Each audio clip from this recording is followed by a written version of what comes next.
Et yo les gars, aujourd'hui nouvelle vidéo. Donc dans cette vidéo on va installer une petite lame là-dessus.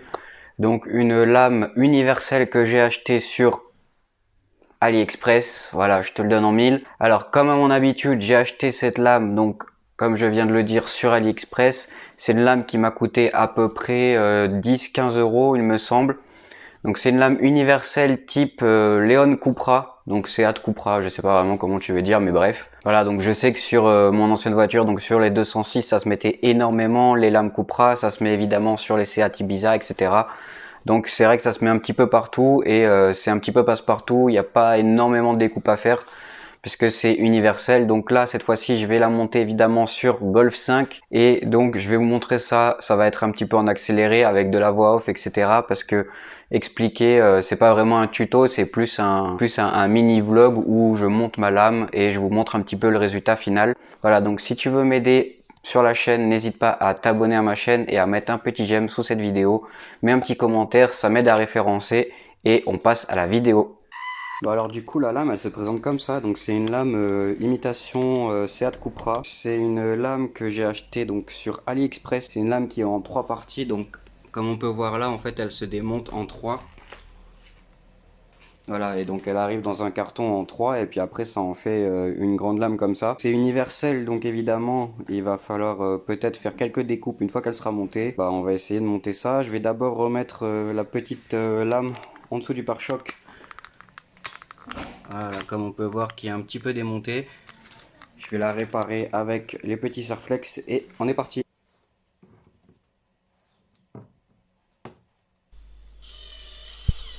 Et voilà, donc petite voix off. Donc là, j'essaye tout simplement de percer le protège-lame entre guillemets, donc en dessous du pare-choc, pour y mettre des serflex parce que la mienne est complètement défoncée. Bon, alors déjà la première chose à faire ça va être d'enlever un petit peu de hauteur à ce niveau là, parce que là du coup ça va toucher et ça va faire un espace ici, donc ça va faire assez con, même si ça viendra se bloquer là, ça fera que la lave elle sera pas droite, donc ça va pas faire beau. Donc on va couper un petit peu ici.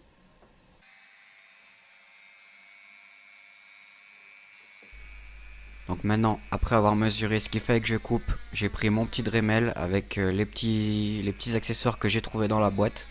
Et donc j'enlève le surplus pour pas que la lame ne soit pas droite tout simplement. Donc c'est vrai que ça prend un petit peu de temps, il faut bien mesurer pour pas que ça fasse con à la fin. Mais c'est une étape qui est importante et surtout obligatoire parce que vu que c'est une lame universelle, ça s'adapte pas à toutes les voitures exactement.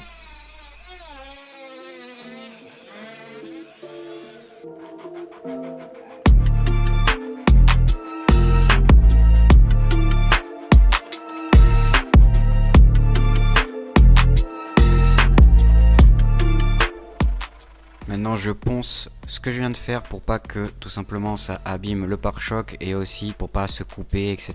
Donc voilà, pour avoir une finition à peu près correcte.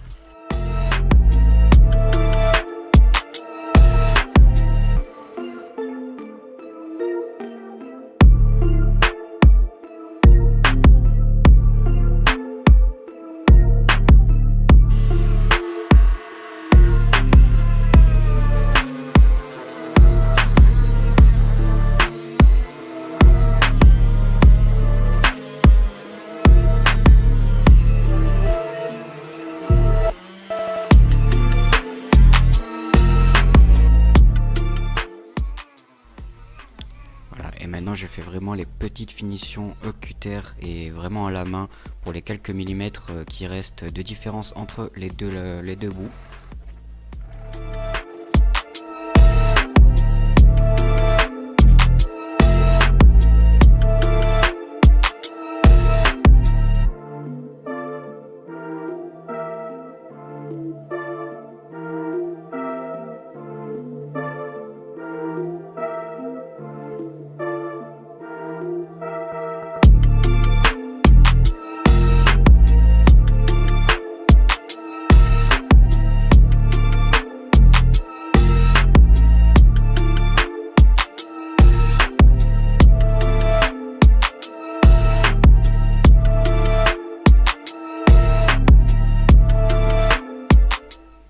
après ça, je viens commencer à préposer la lame, donc pour voir à peu près où je vais la mettre et surtout l'angle que je veux, puisqu'on peut, la faire ressortir un peu plus ou un petit peu moins.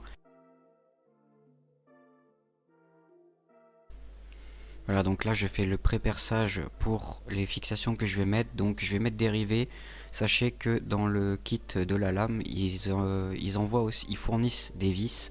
Donc c'est des vis noires, je crois, si je dis pas de bêtises, on dirait des vis à bois. Je me demande si c'est pas des vis auto-perforantes.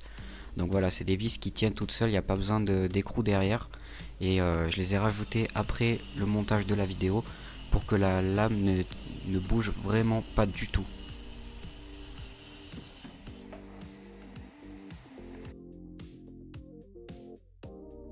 Donc là on commence à mettre le rivet du premier côté, puis ensuite on va continuer tout le long du pare-choc jusqu'à arriver à l'autre côté.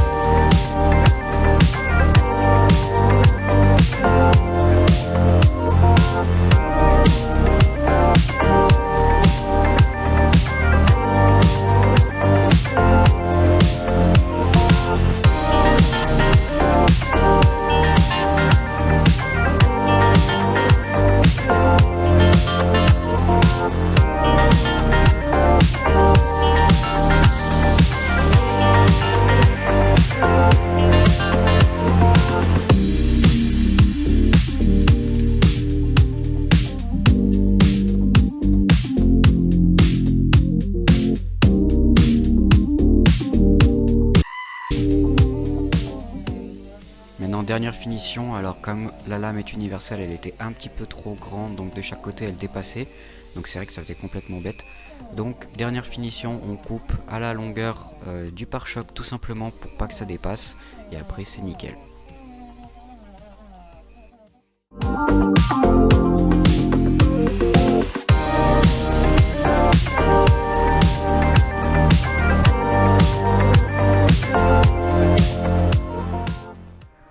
Donc voilà le résultat final. Alors c'est filmé, je te préviens tout de suite, vraiment bien après le montage.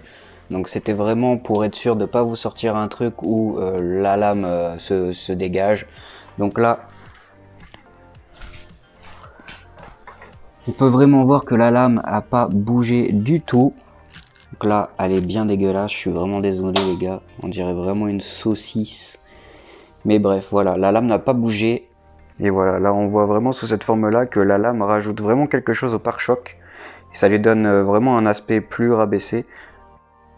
Et voilà les gars, donc le montage est terminé, donc c'est un petit peu long, mais on va dire que ça passe. Le rendu est vraiment superbe, j'adore, vraiment j'adore. Ça fait un rendu plus agressif et plus bas, même si la voiture n'est pas rabaissée, ça donne un esprit un petit peu plus bas, donc au niveau du pare-choc. Après le montage de la lame avec les rivets, j'ai rajouté quand même, mais je n'ai pas filmé parce que c'était un petit peu après, j'ai rajouté quand même les vis auto-perfo, donc qui étaient fournies avec la lame.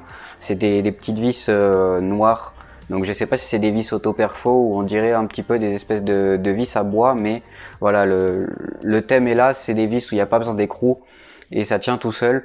Donc voilà, j'ai fait les rivets plus les vis, donc il n'y a aucun moyen que ça bouge n'importe comment. Voilà, donc si tu veux m'aider, si tu veux aider ma chaîne, n'hésite pas à t'abonner à ma chaîne et à mettre un petit j'aime sous cette vidéo. Mets un petit commentaire suivant ce que tu en as pensé, si tu as des idées, des choses que tu voudrais que je fasse ou des améliorations que j'aurais pu faire. N'hésite pas à me le dire en commentaire et on se retrouve pour une prochaine vidéo.